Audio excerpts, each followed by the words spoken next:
Welcome. In this video, Chapter 7.5, also known as the event Arctic Warfare of Girls Frontline, will be summarized. Throughout the video, there will be spoilers for the story of Girls Frontline. If you don't want to be spoiled, please go and play the game. Continuing from Chapter 7, it's been 40 days since the operation in Area S05.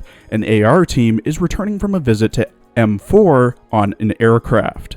Sop asks M16 what happened to M4, with her explaining that, according to Persica, M4's neural cloud is damaged and her imprint is severed. Though the cloud has been fixed, the imprint needs to be relinked, as she can't hold a gun properly until then. RO reassures the two, saying that she's sure that 16 Lab can fix M4, but right now they need to get themselves in top form and wait for her return. M16 gets a notification about an urgent transmission from Hellion and has RO link the call. Hellion asks if they're still on the aircraft, with M16 saying their ETA is 3 hours. Hellion tells them to get out of Area S03, the area they're currently flying over, as Jupiter cannons had shot down a freighter plane 3 minutes ago. M16 goes to adjust their course before their aircraft gets hit by a Jupiter cannon. She calls Hellion, to no avail as comms are down, and crashes into Area S03 with Sop and Ro. M4's voice calls out to M16 telling her to wake up. M16 is confused as to why M4 is there before she wakes up to Sop and a few dead SF units that she killed. RO fills M16 in, saying that they crash in the middle of SF territory, and that they should get moving before they're found. Their objective is to leave the area safely, with RO asking M16 to contact Hellion for a rescue plan. She can't do that due to poor weather and an unstable signal, so they need to find a comms outpost. The three are about to reach the comms outpost before a large boom goes off. The three look to where the noise comes from and hear another boom. Multiple Jupiter cannons are in the area, one of which also happened to blow up the outpost they were looking for. M16 wonders how they found them, with RO believing that the ringleader may be tracking them. The three decide to take cover in a nearby forest and find the freighter wherever it may be for supplies, the crash freighter. Meanwhile, in the SF command post, Architect is celebrating her accuracy. Geiger tells her to quiet down as it's quite early, then asks what she hit.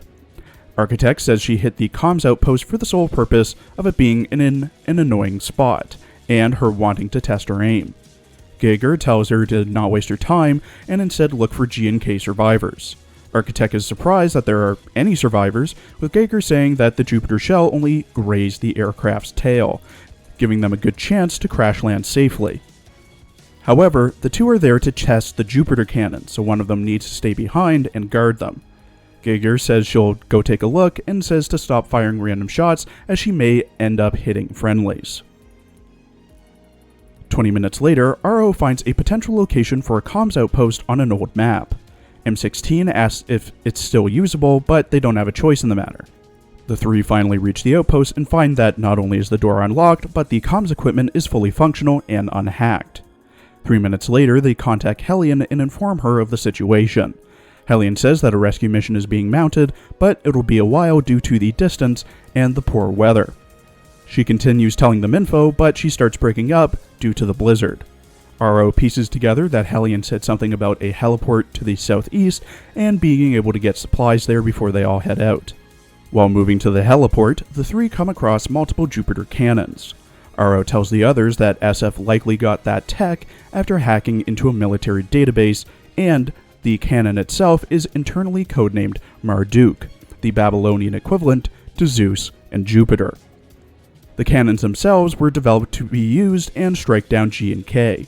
There's no direct way to take down the cannons, however, if the checkpoints around them are taken, the firepower can be significantly reduced. 30 minutes later, the weather has improved but not the visibility, as the three still search for the heliport Hellion mentioned. Sop manages to spot it but sees no aircraft or supplies. Hellion calls M16 saying that a drone can make it to the heliport when weather improves, but it'll have to immediately leave, which is what she was trying to say before the blizzard cut her off. This means that the three must time the resupplies between the flurries, as well as Hellion requesting that the three rescue another T-Doll from the other crashed freighter as she carries valuable modules. M16 asks who the other T-Doll is, with Hellion explaining that it's M1887, informing M16 that 87 is currently taking shelter in the center of the area they're in. The three go through a southeastern route around the SF cannon blockade and find the shelter that Hellion mentioned. 87 isn't at the shelter, however, as she was last there roughly 3 hours ago. M16 calls Hellion to inform her of the situation, but accidentally calls someone else instead. The person on the other end of the call introduces herself as SFSP-21 Geiger, then informs the three that none will leave the area alive as they just revealed their location by establishing the connection. Back at the SF command post, Architect sarcastically applauds Geiger for her speech, with Geiger retorting that Architect hasn't been doing much herself. Architect argues that she's been testing the cannons before Geiger gives up and goes to hunt the 4 T-Dolls. 5 minutes later, an SF alarm goes off. M16 asks RO how many SF units are going to come at them, with RO theorizing that because Geiger's command efficiency is so low, there must be another ringleader in the area. Sop asks about 87, with RO guessing she's further in. All they can do now is continue and hope for the best. Later on, Geiger radios the three again, saying that it's impossible for them to break through her blockade.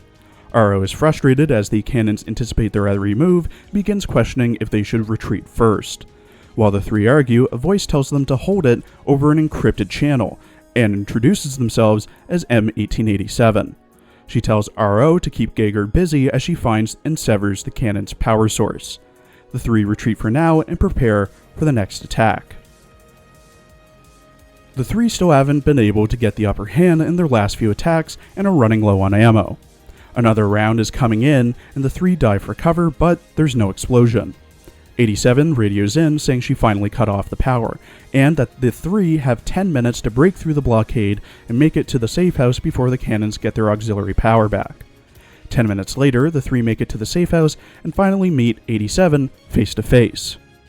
M16 asks how 87 can navigate SF's network, with 87 explaining that she has a prototype that allows her to give SF a taste of their own medicine. RO tells Sop to set up a new encrypted comms channel to inform Hellion of their progress. Before she can, 87 shoots the comms unit to pieces. The three turn to 87 and ask what the hell she's doing. She explains that the Peripluli modules are embedded into SF equipment beforehand, then into T-Doll comms modules through physical contact. All three of them will be a Peripluli carrier the moment they activate any device that contains the virus. Saab asks how 87 knew the comms unit contained Peripluli, with RO explaining that devices that carry it emit a different signal and can be detected by an interceptor pattern without direct contact. RO apologizes as she overlooked it due to her nerves, with M16 saying to be careful next time. Geiger then radios in, saying there will be no next time, and she finally found them. RO orders everyone to fortify the safe house and to prepare to defend against an SF attack so they can make it through the night. M16 believes that Hellion must have something up her sleeve, so they must make it until the next dawn. 3 hours later at G&K HQ, Hellion is talking to Kruger. He asks if there's been any news from them, with Hellion saying that they haven't been able to reach her. Weather isn't the issue, but night has fallen. Kruger says to leave it to the experts, with her ETA being roughly 10 minutes. Said experts are 404 Squad, whose main priority is rescuing AR team from the area they crashed in. UMP-45 finishes her call with Hellion and wakes up a nearby UMP-9, who's filled in with the last piece of info she received from Hellion. 9 says that HK-416 won't be happy about rescuing AR team, with 45 replying that they never get jobs that make them happy, before they start her briefing. The UMP sisters will enter from the east and take an outpost, while 416 and G11 will infill the battlefield. Later, 45 and 9 have finished clearing the outpost guards and radio 416, telling her she has 30 minutes to cross the danger zone. 416 sounds miserable on the other end because of the rescue objective, but 45 doesn't care and tells her to get on with the mission. 2 minutes later, 416 growls at G11 to wake up, having to kick her just to get her to respond and forcibly dragging her out of her sleeping bag. The two bicker back and forth about 11's behavior and how 416 is always short with 11. 11 then asks where they will go now, with 416 explaining that they need to destroy some surveillance outposts on their way to 45 and 9, where all four will investigate the outposts that the UMP sisters are currently at.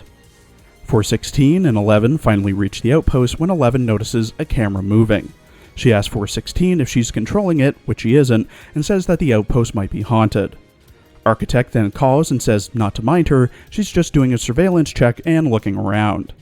416 asks if SF have finally evolved to the point that they don't need to kill G and K to survive, with Architect responding by introducing herself as SPZH3000 Architect and that her objective is to find AR Team. Others don't matter. Architect then flips through her notes and asks 416 who they are as they're not in her list. 416 dodges the question and asks why she wants AR Team so badly. Architect is about to answer before 45 cuts off their conversation short and tells 416 not to fraternize with the enemy. Now all of them grouped, they can look for AR Team. While searching, 9 asks if 45 has found any clues yet, but all she can ascertain is that AR Team was there at some point, and to confirm a suspicion she has, they need to investigate a nearby safe house.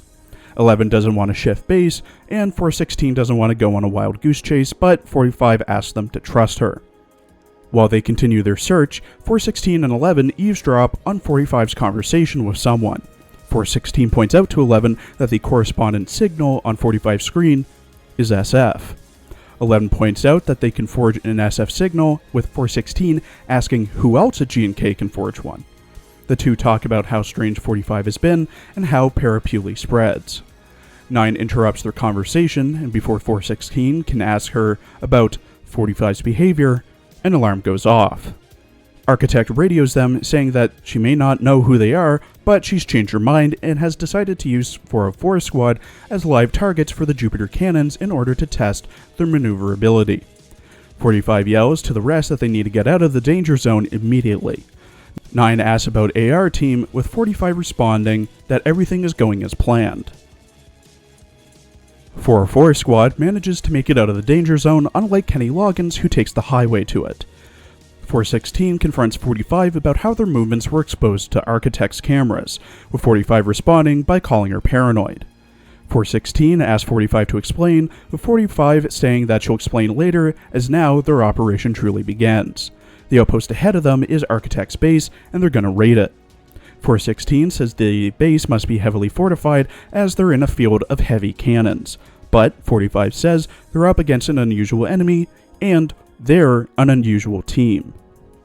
404 manages to reach Architect's base, which catches her by surprise. 9 turns off the power, and 45 calls for them to retreat. 9 is confused by this, with 45 saying that their objective isn't to infill the base, but to cut the power. 87 radios 45 and thanks her for turning off the power. 416 sees the SF signal again and asks who it is.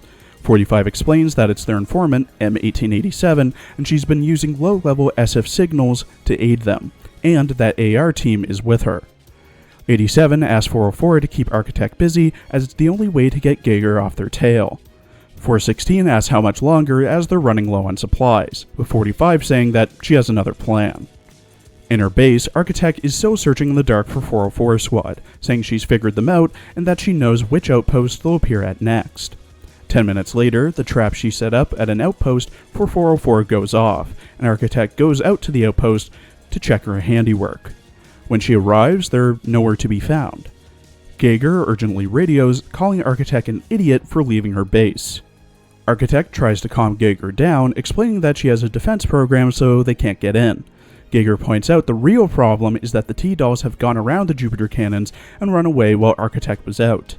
Geiger tells her to immediately return to her base and go on red alert, as they can't let any of them escape and she doesn't want Dreamer to belittle them again.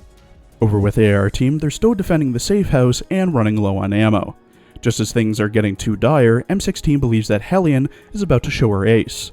404 squad appears and begins helping AR Team by shooting down enemy SF.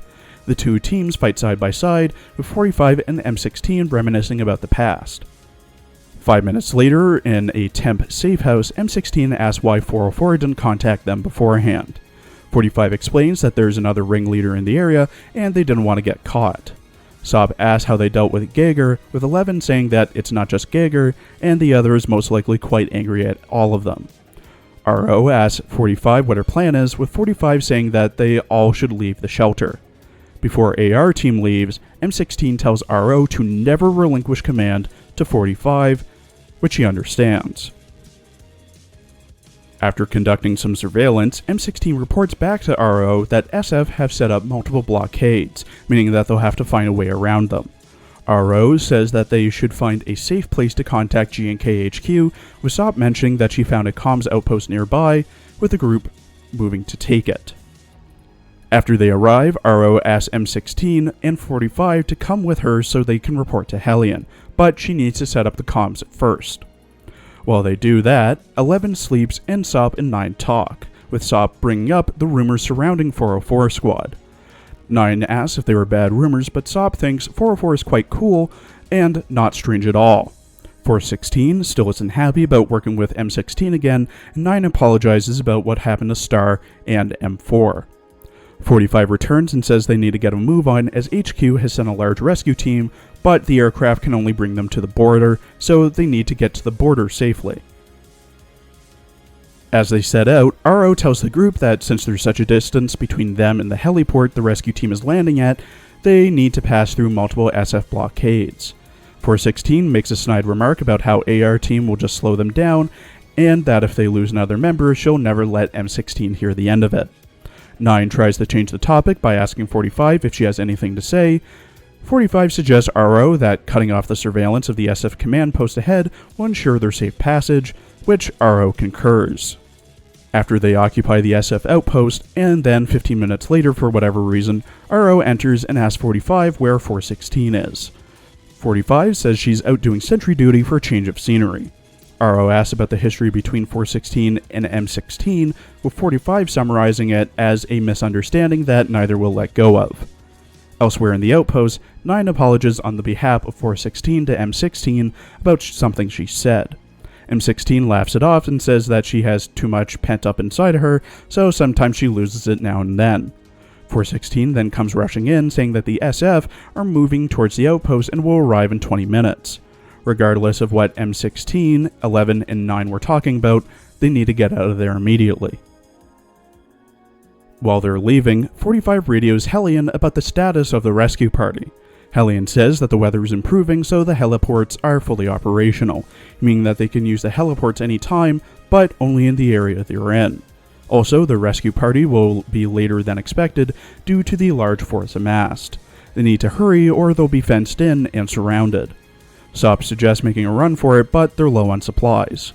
45 knows of a supply outpost, but getting there will take a while, not to mention that 2 SF ringleaders are searching for them. 87 says to leave stalling the encirclement to them. After they resupply, RO calls out to the rest of the group that the rescue team is about to arrive at the heliport. Before, Architect cuts her off, with Geiger then chiming in, saying that they found out how to get into G&K encrypted channels before hanging up. The group begins to plan on how to take down the 2 ringleaders, with RO guessing that Geiger would hunt the group, while Architect uses the cannons to shoot at them. RO asks 45 to contact Hellion, with 45 saying that the rescue party is still several hours away. RO asks if they can hold out until then, with 45 suggesting to leave things to them since they're perfect for this type of mission. 5 minutes later, M16 pulls RO aside and reminds her of what she told her. RO says that 404 is there to rescue them, and the ends justify the means. M16 reminds her again that 404 is there to only rescue AR team, not anyone else. If RO wants everyone safe, don't leave everything to 45. All RO needs to do is use her own judgment. Later, RO and 45 are discussing their plan. RO asks 45 if she's sure about the entire thing, with 45 saying that she gave RO both her maps and suggestions. The rest depends on how much she trusts 45. RO informs the group that 404 will infill into the SF base to shut down the cannon's power. M16 brings up that Architect won't fall for the same trick twice, but 45 explains that Architect's authorization doesn't allow her to guard all the power sources at once. 9 adds that they'll also sabotage their comms.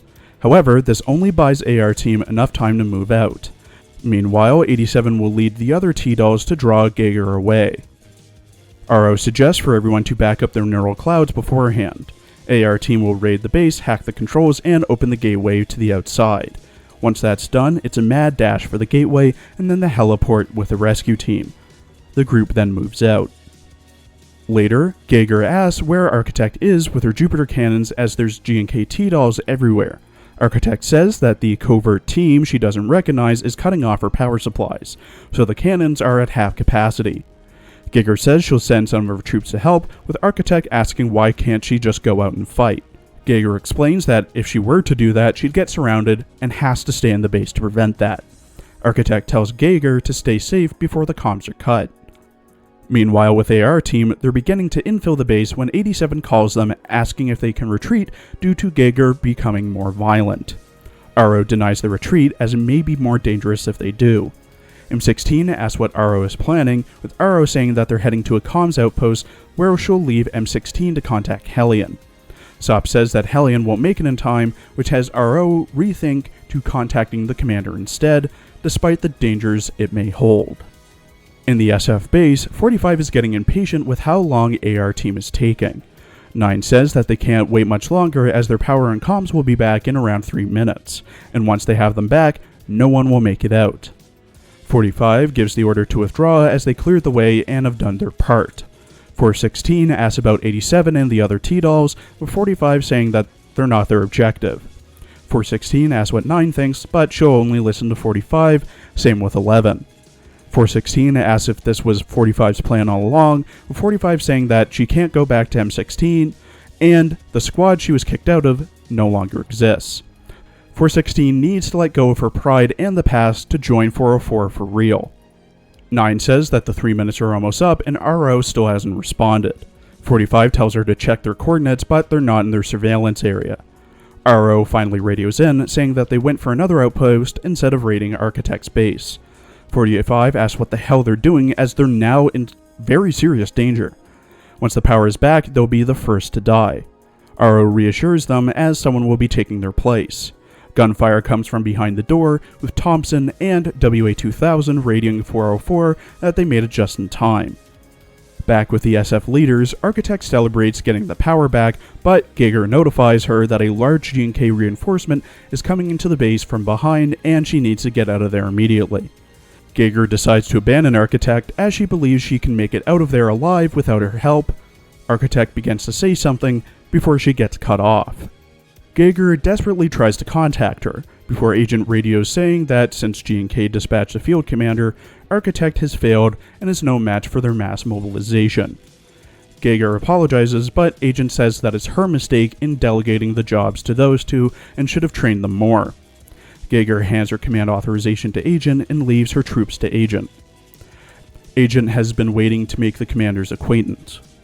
In the SF command post, Architect is panicking about the situation she has now found herself in.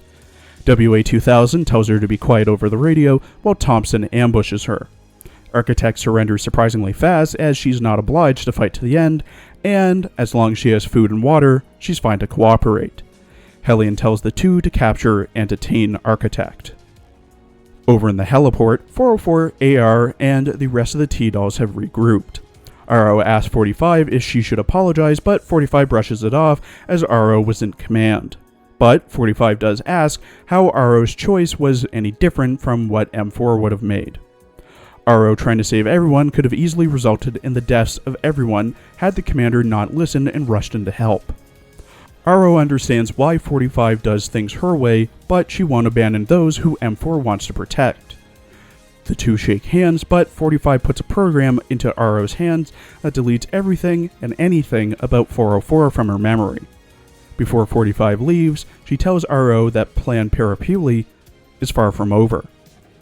10 minutes later, Sop rushes over to RO saying that Agent is launching a huge counteroffensive and the operation to repel them is about to begin. RO is confused as she thought they were going to withdraw, but M16 says there's been a change of plan. They need to hold on until the large freighters arrive to carry an entire Jupiter cannon away. Thank you for watching. Please follow my Twitter for updates, and please check out my other Arknights and Azure Lane videos as well.